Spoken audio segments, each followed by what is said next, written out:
Hello students, this is S theory channel back again with a new video के intro के साथ आपको पता ही चल गया होगा। बायोग्राफी सेशन में हिंदी ऑथर आचार्य हजारी प्रसाद द्विवेदी, जिनका जन्म 1907 और मृत्यु 1979 में हुई थी। आज मैं इनका बायोग्राफी पूरी कवर करूंगा। इनके बारे में आपको इनका परिचय, इनका संक्षिप्त परिचय, इनकी साहित्यिक स्थान, भाषा, शैली सभी मैं इसको बताऊंगा। तो वीडियो को लेट नहीं करते हैं और शुरू करते हैं।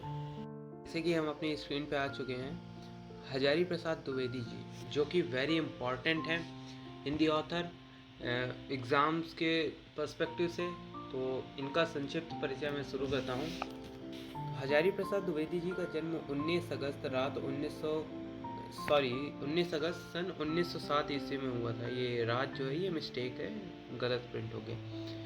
जन्म स्थान इनका था दुबे का छपरा, बलिया, एक बलिया स्थान है, वहाँ पे दुबे का छपरा में हुआ था।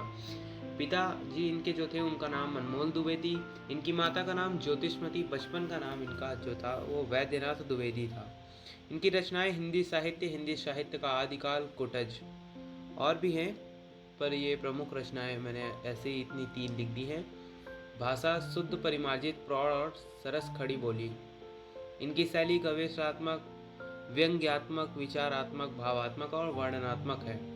मृत्यु इनकी 19 मई सन 1979 ईस्वी में हुई थी। इनके परिचय के ऊपर दृष्टि डालते हैं तो परिचय में हजारी प्रसाद द्विवेदी जी का जन्म सन 1907 ईस्वी में दुबे का छपरा, बलिया में हुआ था। इनका जो परिवार था वो सरयू पारी ब्राह्मण कुल का था। इनके पिता का नाम अनमोल द्विवेदी और माता का नाम ज्योतिषमती था। इस प्रकार इन्हें संस्कृत और ज्योतिष विद्या उत्तराधिकार के रूप में प्राप्त हुई। सन 1930 ईस्वी को इन्होंने काशी हिंदू विश्वविद्यालय से ज्योतिषाचार्य की उपाधि प्राप्त की थी। शांति निकेतन, काशी हिंदू विश्वविद्यालय और पंजाब विश्वविद्यालय जैसी संस्थाओं में ये अध्यक्ष भी रहे हैं। सन 1957 में भारत सरकार ने इन्हें पद्म भूषण से सम्मानित किया। ये उत्तर प्रदेश सरकार की हिंदी ग्रंथ अकादमी के अध्यक्ष भी रहे। और 19 मई 1979 में इनका देहावसान हो गया था। तो जो आपका ये परिचय रहेगा, सिर्फ उसमें आपको इतना ही लिखना रहता है, आप इतना ही लिख सकते हैं। और अगर इनके हम रचनाएं देखते हैं तो हिंदी साहित्य का आदिकाल, हिंदी साहित्य, मेरा बचपन, विचार और वितर्क, और भी इनके कुछ रचनाएं हैं, मैं आपको बता देता हूँ कितनी, 1 2 3 4 रचनाएं इसमें दी हुई हैं। बाकी मैं आपको बता देता हूँ, जैसे अशोक के फूल, कुटज, पुनर्नवा, ये भी काफ़ी फेमस रचनाएं हैं, इनकी प्रमुख रचनाएं हैं। और भाषा शैली की बात करें तो हजारी प्रसाद जी की भाषा शुद्ध, परिमार्जित, प्रौढ़ और सरस खड़ी बोली है। इनकी भाषा में संस्कृत के तत्सम शब्द और के साथ साथ उर्दू, फारसी और अंग्रेजी के प्रचलित शब्द भी मिलते हैं।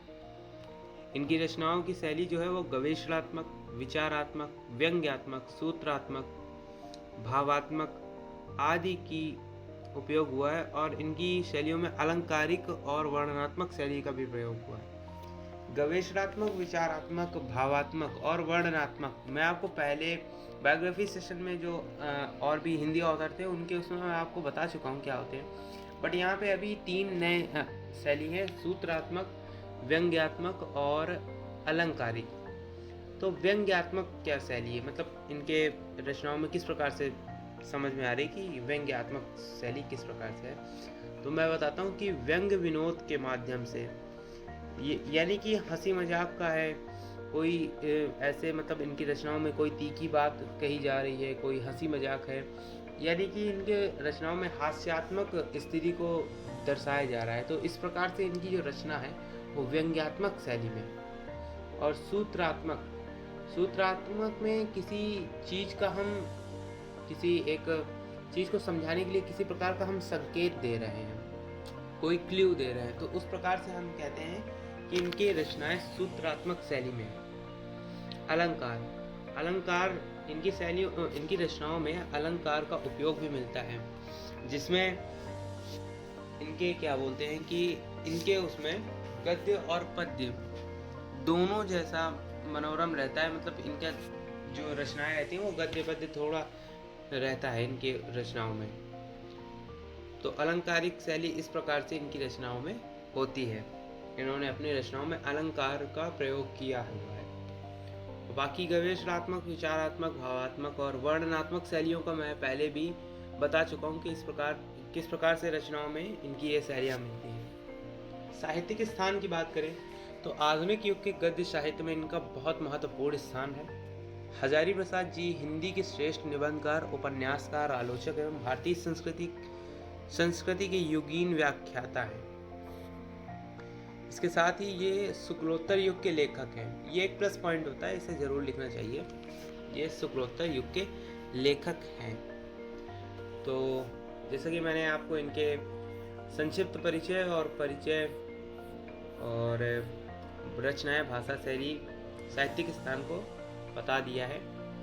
और हाँ, मैं आपको ये ज़रूर बताना चाहूँगा कि आचार्य हजारी प्रसाद द्विवेदी जी का जो बायोग्राफी है, जो जीवन परिचय है, ये बहुत ही ज़्यादा इम्पॉर्टेंट है। बहुत ही ज़्यादा ये आने की पूरी संभावना ही रहती है। मतलब क्या बताएं कि ये आता ही ज़रूर है।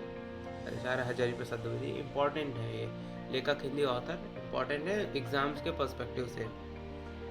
तो आशा करता हूँ आपको ये वीडियो अच्छी लगी हो, और अगर आपको कोई इसमें दिक्कत है तो आप मुझे कमेंट कर सकते हैं, कोई चीज़ बता सकते हैं। और हाँ, अगर आपको कोई जैसे इनकी नोट्स चाहिए, ऐसे ऑनलाइन में PDF नोट्स आपको दे सकता हूँ, तो आप मेरे को डिस्क्रिप्शन में मेरा नंबर लिखा रहता है, उसमें आप मेरे को कमेंट कर सकते, मतलब उसमें आप मेरे को कॉल कर सकते हैं, मैसेज कर सकते हैं, टेक्स्ट मैसेज, व्हाट्सएप नहीं है उसमें यूज़ करता हूँ। तो मैं आपको इनकी PDF नोट्स भी बना के भेज दूँगा।